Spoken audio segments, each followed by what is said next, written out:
हरे कृष्णा मित्रों, आज हम श्रीमद् भगवद गीता के छठे अध्याय का महात्म्य है उसका पाठ करेंगे। इसमें श्री भगवान बोलते हैं, हे सुमुखी, अब मैं छठे अध्याय का महात्म्य बतलाता हूँ, जिसे सुनने वाले मनुष्यों के लिए मुक्ति करतलगत हो जाती है। गोदावरी नदी के तट पर प्रतिष्ठानपुर यानी कि पैठण नामक एक विशाल नगर है, जहाँ मैं पिपलेश्वर के नाम से विख्यात होकर रहता हूँ।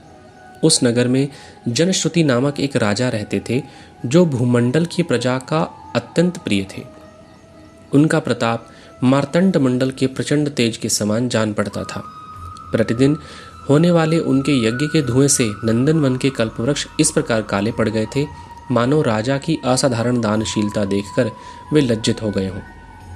उनके यज्ञ में प्राप्त पुरोडाश के रसास्वादन में सदा आसक्त होने के कारण देवता लोग कभी प्रतिष्ठानपुर को छोड़कर बाहर नहीं जाते थे। उनके दान के समय छोड़े हुए जल की धारा प्रताप रूपी तेज और यज्ञ के धूमों से पुष्ट होकर मेघ ठीक समय पर वर्षा करते थे। उस राजा के शासनकाल में इति मतलब खेती में होने वाले 6 प्रकार के उपद्रव के लिए कहीं भी थोड़ा सा भी स्थान नहीं था और अच्छी नीतियों का सर्वत्र प्रसार होता था। वे बावली, कुएं और पोखरे खुदवाने के बहाने प्रतिदिन पृथ्वी के भीतर की निधियों का अवलोकन किया करते थे। एक समय राजा के दान, तप, यज्ञ और प्रजापालन से संतुष्ट होकर स्वर्ग के देवता उन्हें वर देने के लिए आए। वे कमल नाल के समान उज्ज्वल हंसों का रूप धारण करके अपने पंख हिलाते हुए आकाश मार्ग से चलने लगे। बड़ी उतावली के साथ उड़ते हुए वे सभी हंस परस्पर बातचीत भी करते जाते थे। उनमें से भद्राश्व आदि 2-3 हंस वेग से उड़कर आगे निकल गए। तब पीछे वाले हंसों ने आगे जाने वालों को संबोधित करते हुए कहा, अरे भाई भद्राश्व, तुम लोग वेग से चलकर आगे क्यों हो गए? यह मार्ग बड़ा दुर्गम है, हमें इनमें सबको साथ मिलकर चलना चाहिए। क्या तुम्हें दिखाई नहीं देता? यह सामने ही पुण्य मूर्ति महाराज जानश्रुति का तेज पुंज अत्यंत स्पष्ट रूप से प्रकाशमान हो रहा है। पीछे वाले हंसों के ये वचन सुनकर आगे वाले हंस हंस पड़े और उच्च स्वर से उनकी बातों की अवहेलना करते हुए बोले, अरे भाई, क्या इस राजा जनश्रुति का तेज ब्रह्मवादी महात्मा रैकव्य के तेज से भी अधिक है? हंसों की ये बात सुनकर राजा जानश्रुति अपने ऊंचे महल की छत से उतर गए और सुखपूर्वक आसन पर विराजमान होकर अपने सारथी को बुलाकर बोले, जाओ महात्मा रैकव्य को यहाँ ले आओ। राजा का यह अमृत के समान वचन सुनकर मह नामक सारथी प्रसन्नता प्रकट करता हुआ नगर से बाहर निकला। सबसे पहले उसने मुक्तिदायिनी काशीपुरी की यात्रा की, जहां जगत के स्वामी भगवान विश्वनाथ मनुष्यों को उपदेश दिया करते हैं। उसके बाद वह गया क्षेत्र में पहुंचा, जहां प्रफुल्ल नेत्रों वाले भगवान गदाधर संपूर्ण लोगों का उद्धार करने के लिए निवास करते हैं। तदंतर नाना तीर्थों में भ्रमण करता हुआ सारथी पापनाशिनी मथुरापुरी में गया। यह भगवान श्री कृष्ण का आदि स्थान है, जो परम महान एवं मोक्ष प्रदान करने वाला है।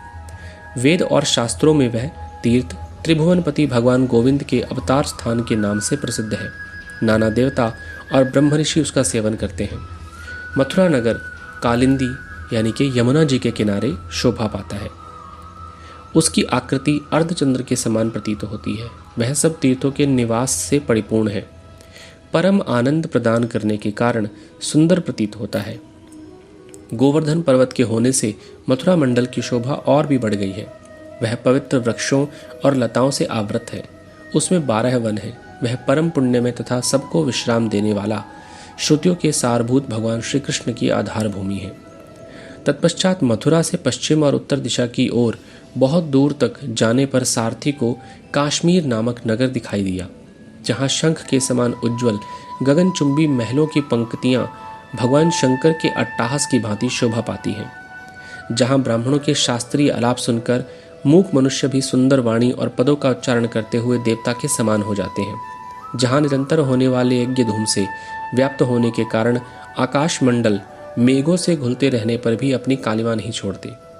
जहाँ उपाध्याय के पास आकर छात्र जन्मकालीन अभ्यास से ही संपूर्ण कलाएं स्वतः पढ़ लेते हैं, तथा जहाँ मणिकेश्वर नाम से प्रसिद्ध भगवान चंद्रशेखर देहधारियों को वरदान देने के लिए नित्य निवास करते हैं। काश्मीर के राजा माणिकेश ने दिग्विजय के समय समस्त राजाओं को जीतकर भगवान शिव का पूजन किया था। तभी से उनका नाम माणिक्येश्वर हो गया था। उन्हीं के मंदिर के दरवाजे पर महात्मा रैकव एक छोटी सी गाड़ी पर बैठे अपने अंगों को खुजलाते हुए वृक्ष की छाया का सेवन कर रहे थे। इसी अवस्था में सारथी ने उन्हें देखा।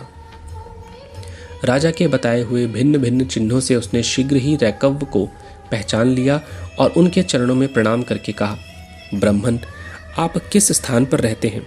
आपका पूरा नाम क्या है? आप तो सदा स्वच्छंद विचरने वाले हैं, फिर यहाँ किस लिए ठहरे हैं? इस समय आपके आने का, आपके क्या करने का विचार है? सारथी के ये वचन सुनकर परम आनंद में निमग्न महात्मा रैकव ने कुछ सोचकर उससे कहा, यद्यपि हम पूर्ण काम हैं, हमें किसी वस्तु की आवश्यकता नहीं है, तथापि कोई भी हमारी मनोवृत्ति के अनुसार परिचर्या कर सकता है। रैकव के हार्दिक अभिप्राय को आदरपूर्वक ग्रहण करके सारथी धीरे से राजा के पास चल दिया। वहां पहुंचकर राजा को प्रणाम करके उसने हाथ जोड़कर सारा समाचार निवेदन किया। उस समय स्वामी के दर्शन से उसके मन में बड़ी प्रसन्नता थी। सारथी के वचन सुनकर राजा के नेत्र आश्चर्य से चकित हो उठे। उनके हृदय में रैकव्य का सत्कार करने की श्रद्धा जागृत हुई। उन्होंने 2 खच्चरियों से जुती हुई एक गाड़ी लेकर यात्रा की, साथ ही मोती के हार, अच्छे अच्छे वस्त्र और 1 सहस्त्र गौएं भी ले ली। काश्मीर मंडल में महात्मा रैकव्य जहाँ रहते थे उस स्थान पर पहुंचकर राजा ने सारी वस्तुएं उनके आगे निवेदित कर दी और पृथ्वी पर साष्टांग पड़कर प्रणाम किया। महात्मा रैकव अत्यंत भक्ति के साथ चरणों में पड़े हुए राजा जानश्रुति पर बहुत कुपित हुए और बोले, रे शूद्र, तू दुष्ट राजा है, क्या तू मेरा वृत्तांत नहीं जानता? यह खच्चरियों से जुती हुई अपनी ऊंची गाड़ियां ले जा, ये वस्त्र, ये मोतियों के हार और ये दूध देने वाली गायें भी स्वयं ले जा। इस तरह आज्ञा देकर रैकव्य ने राजा के मन में भय उत्पन्न कर दिया। तब राजा ने शाप के भय से महात्मा रैकव के दोनों चरण पकड़ लिए और भक्तिपूर्वक कहा, ब्राह्मण, मुझ पर प्रसन्न होइए। भगवान, आप में यह अद्भुत महात्म्य कैसे आया? प्रसन्न होकर मुझे ठीक ठीक बताइए। रैकव ने कहा, राजा, मैं प्रतिदिन गीता के 6ठे अध्याय का जाप करता हूँ। इसी से मेरी तेजो राशि देवताओं के लिए भी दुर्लभ हो गई। तरंतर परम बुद्धिमान राजा जानश्रुति ने यत्नपूर्वक महात्मा रैकव से गीता के 6ठे अध्याय का अभ्यास किया। इससे उन्हें मोक्ष की प्राप्ति हुई। उधर रैकव भी भगवान माणिक्येश्वर के समीप ही मोक्षदायक गीता के 6ठे अध्याय का जाप करते हुए सुख से रहने लगे। हंस का रूप धारण करके वरदान देने के लिए आए हुए देवता भी विस्मित होकर स्वेच्छानुसार चले गए।